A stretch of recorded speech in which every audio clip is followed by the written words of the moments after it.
Music theory books are filled with more scales than most people know, and certainly more than most people need to worry about. But what if, instead of memorizing the scale whole step, half step, whole step, whole step, whole step, half step, you were to cut it into two groups of 4 notes. Each group of 4 notes is a tetrachord. Instead of a whole tone, we counted 2 semitones, 2 semitones, and 1 semitone. To state the obvious, that equals 5. Counting up from the bottom note, your classic tetrachord is going to always be 4 notes, adding up to 5 semitone intervals. This is the 2-2-1 tetrachord, or the major tetrachord, and the major scale is made of 2 of them separated side by a whole step. The minor tetrachord is 2-1-2, and you'll notice it still adds up to 5.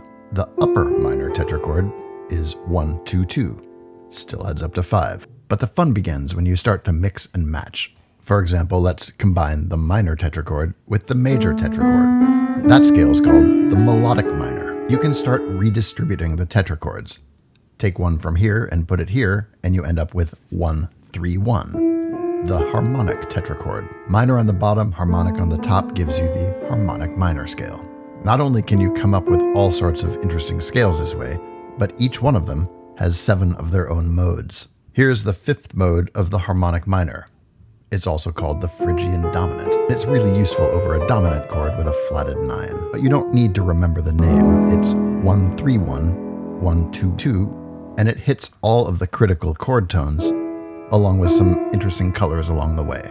All of these scales and their modes are useful even outside of the note they start on. Just make sure they hit the inflection points of the chord. Take this E minor melodic scale. Look how it crosses this E flat 7 altered chord. Flat 9, major and minor thirds, flat and sharp 5, and the dominant 7. The bottom tetrachord is 1-2-1, and even though we started with tetrachords, the top tetrachord is now no longer adding up to 5. It's 2-2-2, which is a whole tone scale. The point is you can start your scale thinking in a modular way with tetrachords, mix and match them, and apply them in different places and come up with all sorts of interesting results. So get out there and play with some tetrachords, and share one with someone who belongs in a Beat Kitchen class.